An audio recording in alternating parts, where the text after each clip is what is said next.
Hi, everyone. For Filthy Lot Entertainment, welcome to Drawn and Cornered. It's the show that corners today's best comic book artists as they answer deep dive questions while they draw art suggested by you, the fans. After the show, you can bid on the art, and all the proceeds will go to our guest's charity of choice. So make sure you watch through to the end to see the final product. Today in the drawing chair is Evan Dorkin.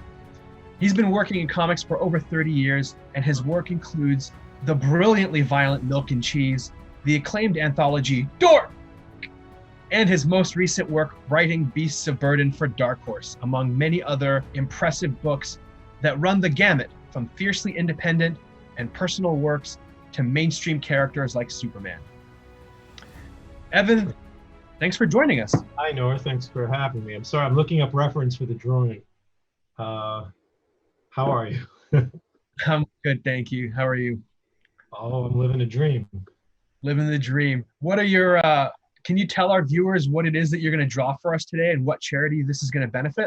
Like I said, yeah, the charity I'm going to pick after doing some research, but it's going to be Black Lives Matter related, either for bail fund or any.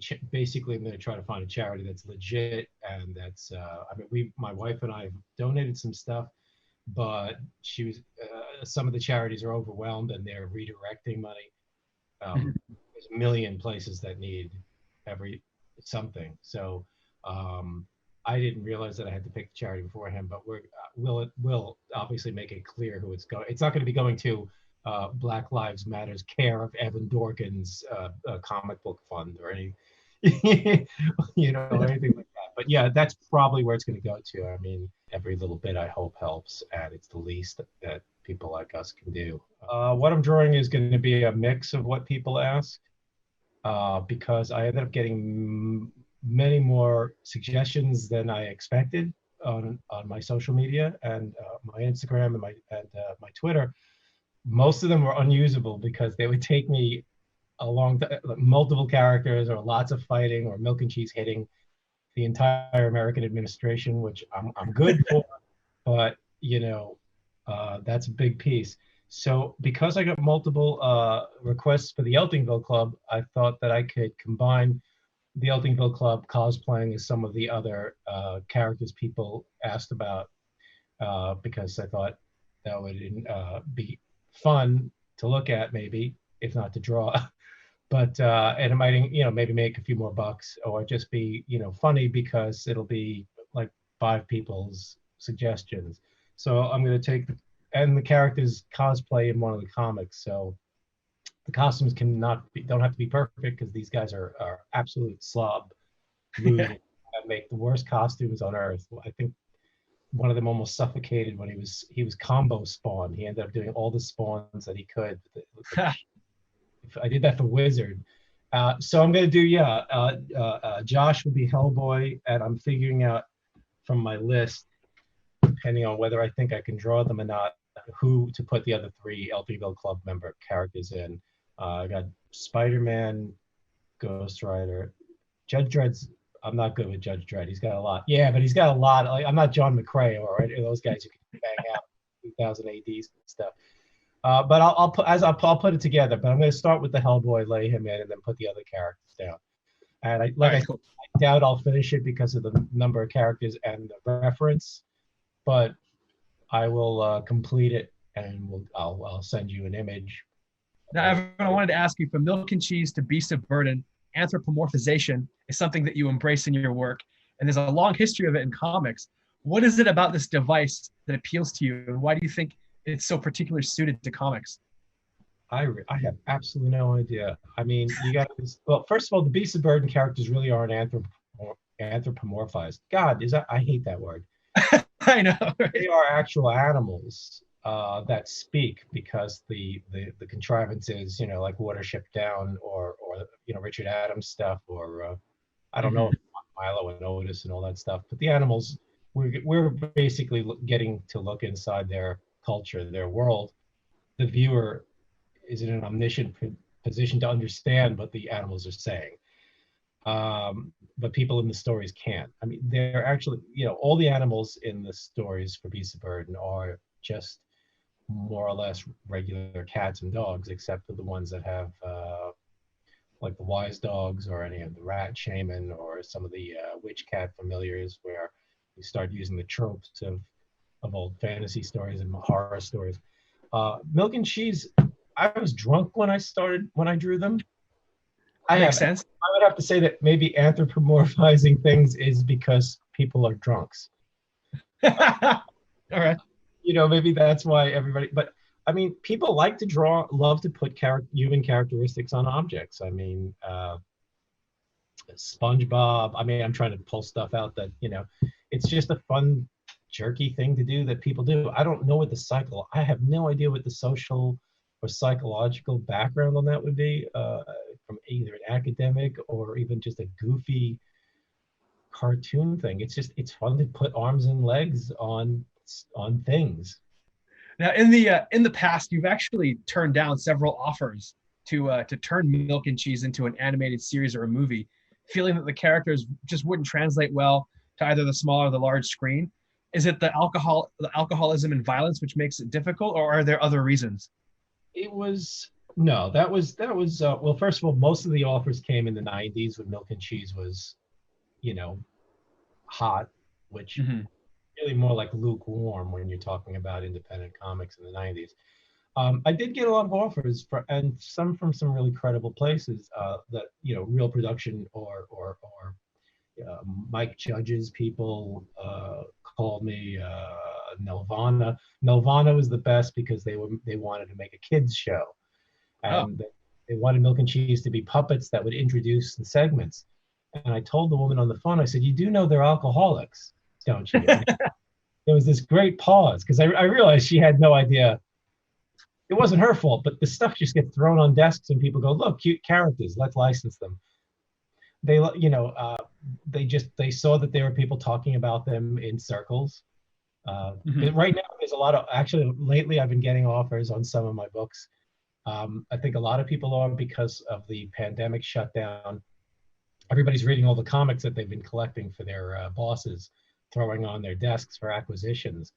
So Yeah. out of the blue, we started getting people asking us about Beasts of Burden, which was pretty funny. And I was trying to figure it out. And then Sarah, my wife, and we worked together on a lot of things. Like, with the shutdown, everybody's going through their pile of books, comics, and video game characters to see what's out there. So Mm-hmm.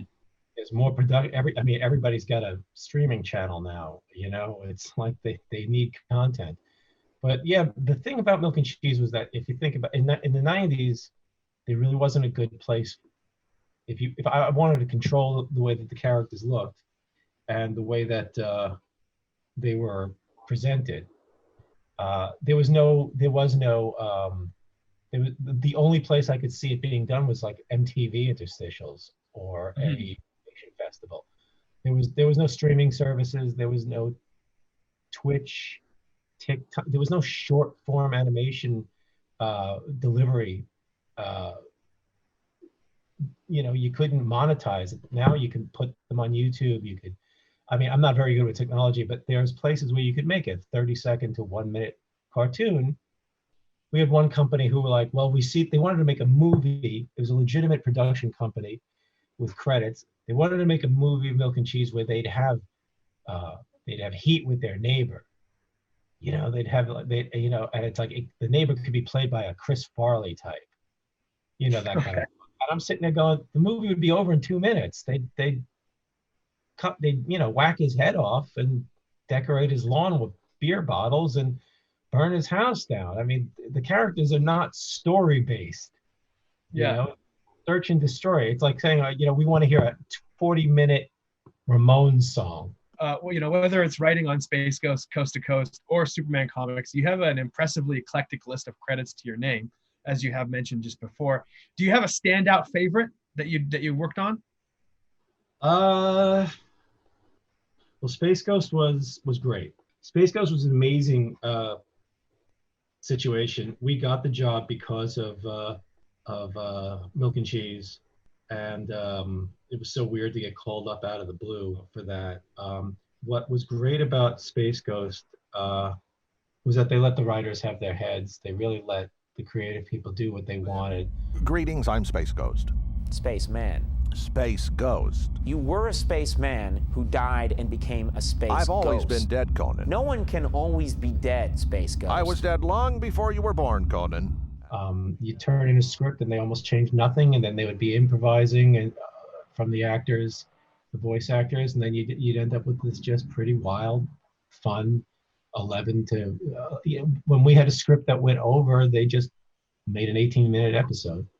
It was a pretty wild time because nobody cared, nobody was really paying a ton of attention, and it was a dead time slot, and they were letting Mike Lazo and Keith and everybody basically do what they wanted, and they thought that Milk and Cheese, the characters as written in the comics, would be interesting for Moltar and Zorak because they didn't have those characters nailed down quite at the bit. Our episodes were much more linear and story based than a lot of the ones people might remember. They were more pop culture, but like goofy pop culture. But they were much. At first, we were stuck on the interview aspect because that's what we thought we wanted. Jesus, I need new pencils. Sheesh, look at this. I was really stuck on the it's supposed to be an interview show because season 1, that's what they were really doing. And then it was like, avoid the interviews, do whatever the hell you want.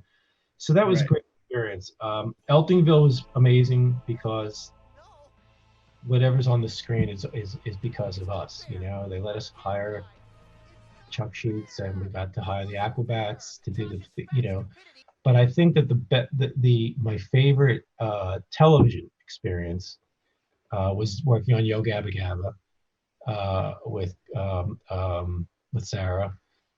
We got that job. Long, boring story short, we were just designing a character for the Super Martian Robot Girl shorts, which were the live action, very much based on the Spider-Man segments from the Electro Company. We designed her costume, and we designed the comic book that the character would be reading at the beginning to introduce each segment, which we based on the Marvel Treasury Spider-Man back cover, if you know that one, John Romita's. Christian from the Acrobats, as you can, and I can't remember who he co-created Gabba Gabba. Super pop culture fans, Tokusatsu, Sentai, comic books, punk rock, skateboarding. So he was like, he knew. It was like, we're doing this, the Treasury cover, because that was the first, I think, of the Marvel Treasuries. And I just stays in my head. Plus, it needed to be big so they could see it. Nickelodeon didn't like the live action segments. And since all the audio was shot separately, they hadn't finished the live action. What they did was, last minute, they asked us if we could design the elements for a flash animation to do all the Super Martian Robot Girl material as flash cartoons. So we just like laid out on the floor and drew, all the colorforms type pieces for them to use for the first 3 or 4 that were shot, and then the rest of them we were able to art direct, and they were animated. And it was like, it was exhausting because they needed it quick, but it was just so much fun to make fun, cool kids cartoons. And then we ended up doing some story times that we wrote ourselves and designed for the animators. And then Christian asked us if we wanted to write for the show, so we ended up co-writing episodes. Sarah co-wrote one by herself with Christian. My name got thrown on the credits because they were used to putting us together as a team. Right. And on that show, again, was the exact same experience as Space Ghost. It was, Christian actually said at one point, "We trust you." I mean, if you've ever seen the show or know what it's like, they really basically hired a lot of people that they were friends or fans of, with. They got people from Devo, John from Rocket from the Crypt is thrown in there, guys from Operation Ivy have the voice of the Cactus, Biz Markie is in there, all the bands that they threw in there, all the art people. It was just a fantastic experience. Plus the live show had come around, and our daughter was young at the time, and so we took her to see the live show, and she met DJ Lance, and she met them, and it was just super exciting. super rewarding, and that was like the best experience. I wish the show could have kept going. There's always been a lot of like doom and gloom surrounding the fate of the industry, and now with DC leaving Diamond and shops closing because of COVID-19 and all kinds of economic impacts. In your eyes, how has it changed and how has it stayed the same? One of the reasons I'm really critical of the industry is, one, I'm critical of everything. I mean, it's just my personality, for good or for bad. But I worked in a store, I clerked in a store, I managed at 2 stores for almost 6 years. So I got to see how the industry works, get air quotes for works, and distribution works. I have friends who own, I'm still friendly with people who owned or own stores who I used to work with, or I know through those stores. I worked at Jim Hanley's Universe, which is where a lot of the Eltingville stuff comes from. I paid attention to the industry from a retailer point of view. I was in the indie comics scene. I do mainstream comics stuff. So I come to this from a lot of levels. And how it's not changed is it's still incredibly professional, fan-based. A lot of decisions are made by people who love comics to the point where they can't see the forest for the trees. Very personal decisions, which is why we get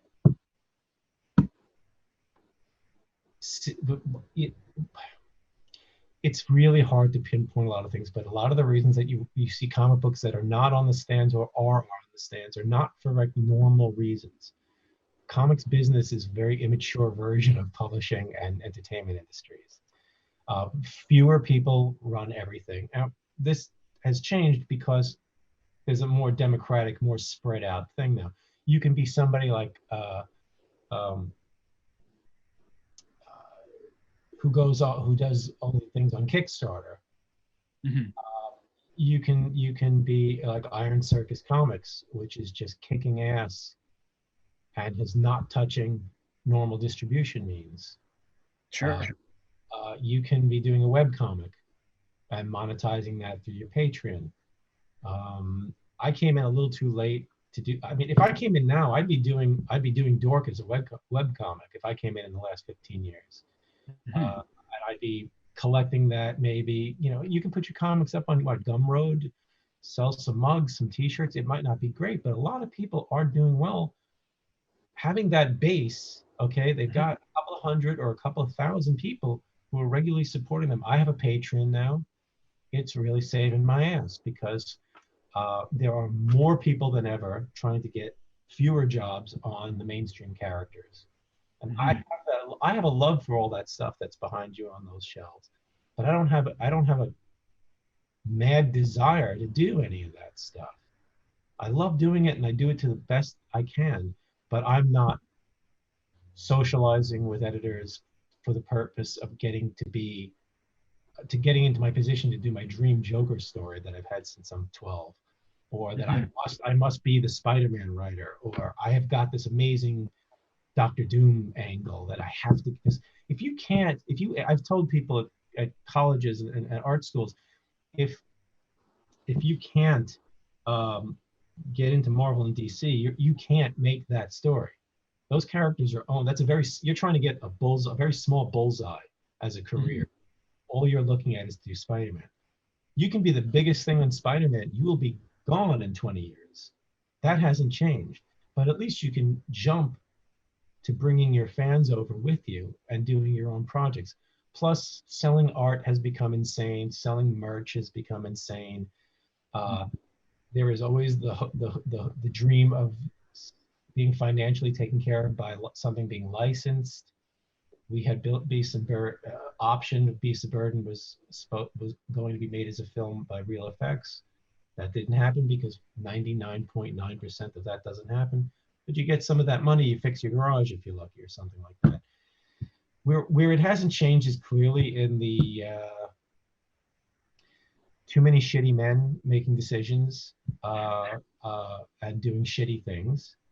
Many shitty decisions being made by all sorts of people because they love characters more than they love people.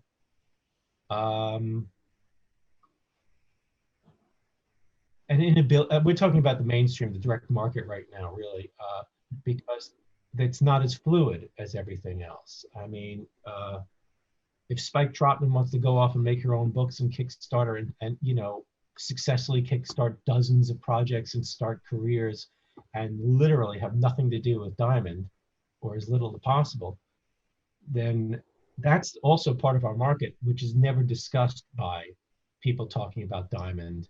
Mm-hmm. It's you know what I mean? It's like people not knowing that. I remember back in punk days, somebody asked Ian Mackay from Fugazi, what would you do if you had 10,000? This is like in the 80s or something, 90s. What would you do if you had $10,000? And he said, I have $10,000. Because people can't understand that you can be off the radar of the Billboard chart, even if you're involved in the scene. You can't understand that there were people who were making smart decisions for themselves, not wasting money setting up big offices and making T-shirts and you know what I mean. That you can go get through this industry without anybody knowing your name on Newsarama. Newsarama doesn't give a shit about most people. Comic Book Resources doesn't even give a shit about comic books anymore, you know, since it got handed over. DC proper doesn't give a shit about anything they've published, as long as they can, unless they can make it into toothpaste tubes and toys and Lego figures and movies. It's always been a stepchild to them that they don't care for. Now Marvel is owned by Hair Perlmutter. Again, it's what can it do for them? Everybody talks about how comics don't make money. They do make money. They just don't make billionaire money. Mm-hmm. You know. Now you've talked about in your career, you've talked about, you know, being loyal, but also being fearful and resistant to change. There's something you actually said a couple of years ago that struck with me on your Twitter. You said, times change, I didn't, dinosaurs die, and I'm wondering if you still feel that way. No, of course. I mean, first of all, dinosaurs die by a lot of different problems. And when I say dinosaurs, that's not an insult. It's just using that. If you don't adapt to different memes, I have terrible, I don't know how to use the internet well. Social media. I mean, I just learned in the last few years how to scan my artwork for print. Sarah did so much of my so much of my tech stuff. I'm terrified of Zoom. I don't understand Twitch. You know what I mean? I know tabletop role-playing games. I know, I'm very analog. I mean, I draw on paper traditionally. I don't have a tablet. Jesus fuck. Excuse me. Have you interviewed anybody who hardly got anything done? Because it's really hard. one person completed their artwork. It's really hard because I mean, I'm trying to look at reference. I'm trying to God in heaven. Yeah, it's adapt or die, because I mean, think about it. I'm not, you know, a guy like John Byrne is on top of the world. Now, part of his killer app for not being as important as he used to be is he's an asshole. And, you know, he thought that it was going to go forever. And he's lucky that he has fans at IDW. They also publish fucking Dave Sim, which is amazing to me that people don't go, you know, they're publishing two real super fucked up assholes. But anyway, that's, you know, well, they are. I mean, I've never met either of them, so I couldn't say. Oh, you are so lucky. I have unfortunately met both and have had to listen to both, and on one occasion, well, let's not talk about that. All right. Let's talk about something else entirely. But anyway, the thing is, if you don't keep up, adapt or die. I remember Bob Schreck always told me about comic shops. If you suck, you die.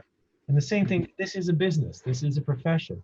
I stayed with my small press publisher for about 5-6 years longer than I should have.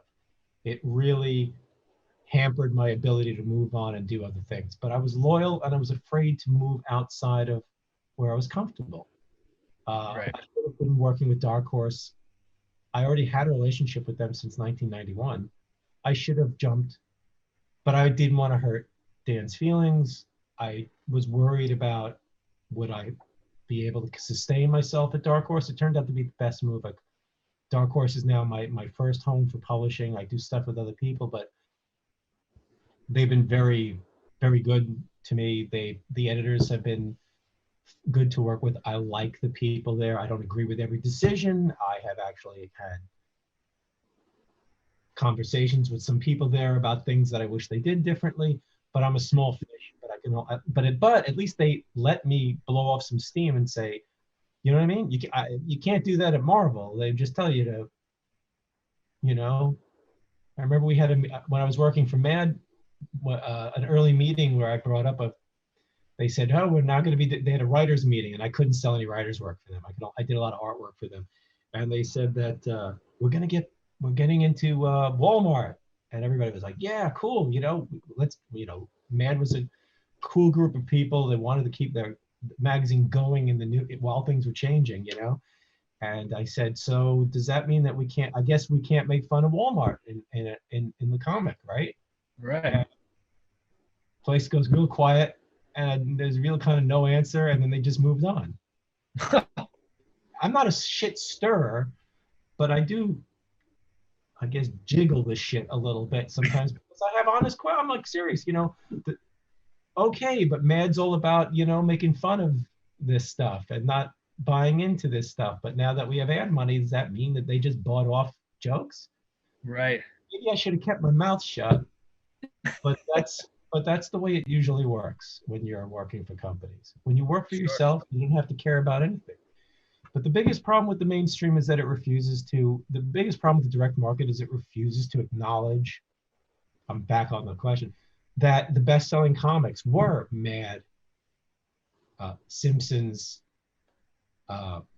Scooby-Doo, Sonic, Raina Telgemeyer's books like Smile and Drama, the diaper baby thing, Captain Underpants. the stuff that sells at Target, that sells online, that sells at Walmart, that sells at what bookstores are left.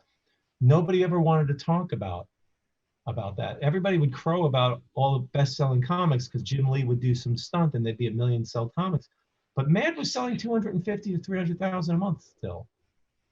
Now maybe it has more overhead because its page rates were better, but nobody talked about Mad. Nobody talked about the Scooby-Doo comic when it was just kept. Sonic ran for 200 issues, but that wasn't important to the direct market. There's things that matter. Does it matter? None of my comics that I worked on mattered because you worked on Superman adventures. The direct market didn't care because it wasn't in continuity, and it wasn't they wanted to talk to about it, and they saw it as kiddie shit. Meanwhile, they saw it as kiddie shit, but were collecting the show it was based on, hoarding the figures that were coming out of the thing, and buying $200 statues of Superman, Brainiac, Batman, Batman Beyond. But the comics, it's just when the fucked up fan mentality comes in, which has no head for business and has every head to do. It's Eltingville, It's making decisions based on emotion and the characters that you like. I mean, Dan Didio loves the Metalmen. He spent probably more time thinking about the Metalmen and how could he get them back into people's faces than he did about, I don't know, treating his interns better or publishing something people want. A lot of people are professional fans and they want to publish what they want. And the fact is, maybe Marvel should have still been publishing Barbie comics and things like that, which, but they didn't care for them. They hated that shit. They downplayed that stuff in the offices, Bill and Ted, Kid and Play. I'm not saying those comics were great, but anytime they tried to go outside of their comfort zone, the direct market, which has been dying for years, they throw some book out there, it dies by issue 3, they don't promote it, and they go, see, that didn't work. Girls don't want to read comics. People don't want to read comics. So they're losing money out to other companies. I don't know how to fix the direct market. I just know how to yell at it. But right. Clearly always been in trouble. And that's why we were so scared, because the direct market was all we had. Yeah. Growing up, Archie, Marvel, DC, Mad, they were all in New York. Charlton was in Connecticut. Forget who, Dell might have still been around. New York, you had to be in New York and you had to go to these offices. I sat on the couch, friends dragged me up there. Now, people from Spain are doing books for Marvel. Portland is like the biggest comic hangout for small press and mainstream. You don't have to live in New York. You don't have to have, you can have an online portfolio. You don't have to ever touch a pencil. You don't have to email, you don't have to ship your work anymore. There are so many great changes in this industry. But we're still so beholden to the old system, and we are so beholden to characters over people, over creators. You can see the sales on the most popular mainstream artists. Their sales tumble by and large when they leave Spider-Man, Fantastic Avengers, Deadpool. When they set up their image books, except for a couple of people, you know, that you have to build that reputation. It seems to be able to be an image or so you have to Ed Brubaker, Matt, all these guys, all, you know, Kelly. It seems like you must 19 times out of 20, you got to do a Batman arc, you got to do a Daredevil, you got to do X-Men, then you can do, you know, something on your own. But if you don't have that, it's a struggle unless you explode like a Brian Lee O'Malley or Kate Beaton or somebody like that. I mean, but that happens more often. There's so much good going on in comics of all kinds. I mean, and there are webtoons you and I will never hear of, and they're generating readers and money for the people. I mean, fucking people are reading Nancy again. You Right. know, it's a huge medium that doesn't know how to sell itself. It can't sell itself the old ways. It has to open up, and if you suck, you die. That goes for me, that goes for the stores, that goes for Diamond. Diamond kind of sucks, you know? Nobody likes Diamond. Nobody. There is nobody on earth who wants to wear a Diamond shirt that doesn't work at Diamond. And a lot of those people don't either. You know what I mean? Yeah. Graffiti can't sell a Diamond shirt. Now, horror seems to be a big part of your life and your work. Life is horrible. I mean, how do you balance horror and comedy, and how similar are they to you? They're very similar because there's a lot of timing involved and surprises. And I like to juggle horror and comedy into Blackwood. Hellboy story I did with Roger. I like horror comedies, but I also like horror films that have humor in them, you know? So I like things like Reanimator, Return of the Living Dead, I'm blanking, but you know, the Howling.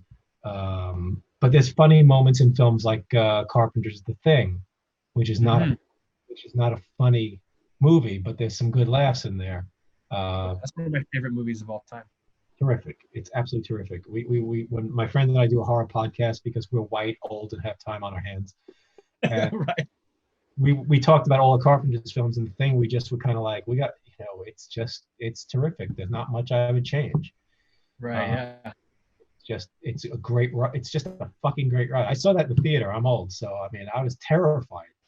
I saw it in the theater too. It was a re-release, but it still counts. It still works. The effects still work. I mean, they have their own atmosphere. They're fantastic. Dean Kundi's cinematography, the acting, it eschews so much bullshit, you know, and really works so fucking well. And I'm a big fan of the original too. It's a different vibe. But it's got some great stuff in there too. But it's just, there's great jokes in there. That whole scene on the couch, which is to me one of the great horror scenes, where they're testing everybody, is a combination of tension, anger, scares, and some of the best jokes some of the funniest moments. And the funniest moment comes from one of the least funny characters in Donald Moffat's character, when he flips out when all's said and done. I know you gentlemen have been through a lot. And when you find the time, I'd rather not spend the rest of this winter tied to this fucking couch! Yeah. It's fantastic, and it keeps going. That scene is a mini movie. That scene has multiple acts, starts multiple times. That's what I try to do that in Blackwood. I try to do that in Beasts of Burden, to a less degree, because Beasts of Burden is not pop culture based. The characters are unaware of certain things, so they don't talk the same way that human characters do. It's a more Watership Down meets Poltergeist. But I love deflating. I mean, there's funny stuff in Phantasm. There's funny stuff in Halloween. There's very uncomfortable funny stuff in Texas Chainsaw Massacre. Oh yeah. I think if you can take most of the horror movies out there have at least one good release to set you up or to humanize the characters. And I mean, the only ones I can think of that don't is what, The Exorcist. Oh yeah. But The Exorcist. There's definitely nothing funny in The Exorcist. Well, I don't know. Maybe the Spider Walk. Yeah, but that's why they cut it, I guess. Because it's kind of cool, but it does kind of look a little, like it's like a TikTok from hell. It's a little nutty, But, yeah. And now I'm pretty much. I used to do humor panels in comics, and now I do horror panels. And the subject of humor usually comes up because usually most of the people on the panel put humor or humorous situations in their horror comics. It just works. What obscure horror movie would you consider like essential viewing? Let me pull out I have a book for the episodes that we're doing. I've got a couple in here that Exorcist 3, the mainstream ones. Exorcist 3 is really funky, but you should watch is it called Legion? Legion? Is it called Legion? Because originally the movie wasn't going to be called Exorcist. It was going to be called like Legion. Oh, right, yeah. So watch the cut that is the director's cut. It's much better. What can we expect from you guys in the future? What's coming up next? Well, Bill and Ted Are Doomed was announced yesterday. I'm really happy we can finally talk about that because it got put together very, very quickly, and it's one of the reasons I haven't been able to draw as much as I want. It was a big secret that Dark Horse got the rights just a few months ago, that Ed Solomon was going to be involved, I was sent the script for 3 a couple of months ago. I had a meeting with Ed Solomon. I got to meet him, which was really nice. He's never read any comics because he doesn't want to be influenced. He's never watched any Bill and Ted or read any Bill and Ted stuff because he's never wanted to be influenced. And I get it. But he said that Alex Winter said that I was okay, that he liked my work and that I'd be okay. And I was like, I had no idea. That was really cool. And he tweeted about the book. He plugged the book, in fact, and that was really nice. But Ed and I seem to have hit it off.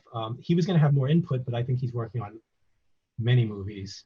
But he is seeing everything, and he is approving what we do. And basically, I made up a story on the fly one night, and I pitched it to Dark Horse. And a big thanks to Daniel Shaven at Dark Horse, because he really pushed to have me on this.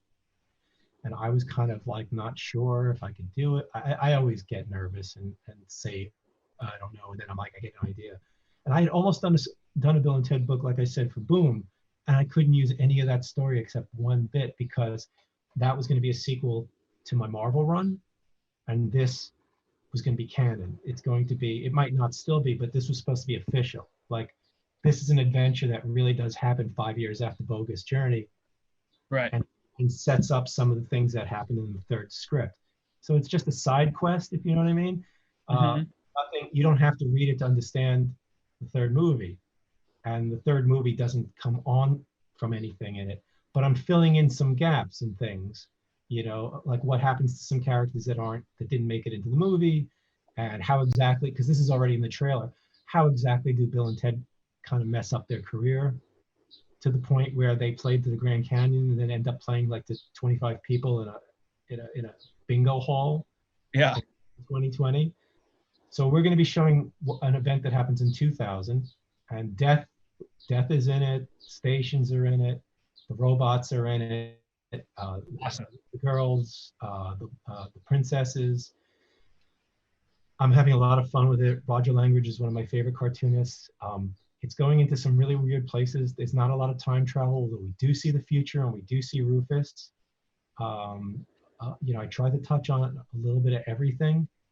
I'm having a blast with it, but now after the attention that we got yesterday, I am terrified. I want people to like this, but hopefully it works. I wish it could be like 6 issues. I want to cram so much more. The thing about Bill and Ted is they talk like me, if you know what I mean. They'll say, not to mention, and then there's lines and lines of dialogue, and that takes up so many pages. So it's really hard to do a book where a lot of the humor comes from these 2 guys stopping paying attention to being killed so that they can talk about games and toys or candy or, dust in the wind. Yeah. I really enjoyed writing their nonsense and how sweet they are. So we've got that coming out in September. And we've got, I wonder if they're going to do more comics. That's awesome. Just do more comics. You want to see more.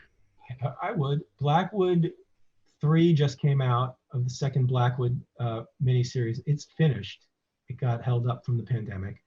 Blackwood 4 is coming out in September, and I believe that the second trade paperback is coming out very shortly after that. There is a paperback of my Marvel Comics run of Bill and Ted coming out from Boom because the hardcover is sold out. That's coming out for the movie. I've done a couple of variant covers that I can't talk about for a very cool comic. All right. One of them is, I think people will really be happy about. I'm working on new comics for my Patreon, and I am writing something for an online project that I can't talk about, but it's comics orient. It's comics. It's storytelling, and we just got it's really cool. I'm working with my first publisher from Pirate Corps, my good friend Brian, who I met 87? God almighty, 86. Oh. Yeah, which is a lot of fun, and he's very well known in the Magic the Gathering circles. Brian Dave Marshall, and then there's a thing. It's not scheduled because it got frozen, but the next Beasts of Burden series, the Wise Dog series that Sarah and I are writing, and Ben Dewey and Nate Picos are working on, that is written and almost completely drawn. They have not put a schedule on it, though. I'm really happy with this one. So there will be new Beasts of Burden. They have approved a new Beasts of Burden series that I was supposed to write, but that was frozen. We're going to do a series of 4 one-shots for Beasts, and then there's a thing maybe by the end of the year that I can talk to people about that will. I look forward to it. I'm sure everyone's going to look forward to all these new releases. More comic work, obviously. I'm going to be looking for more work. So yeah, sorry. I've been in the office alone by myself for a long time. So you're the first person I've been talking to. That's all right. I can't wait to see and hear about all these projects coming up later in the future. Evan, I'm on Twitter. Incredibly unfortunate that our time has come to an end. It came to an end 40 years ago. I'm sorry. We will show the complete artwork up on the screen once it's all complete. And I wanted to say to our viewers, if you want to own this awesome piece of art, check out the auction link down below and make sure to bid. Evan, thank you so much for being cornered with us today. Appreciate it. I'll let everybody know on my social media about this stuff, and I'll be putting it up as well. Okay. Absolutely. Sorry for the folks who had to just sit there and watch. Sorry, Lonnie. Sorry, Alex. Sorry,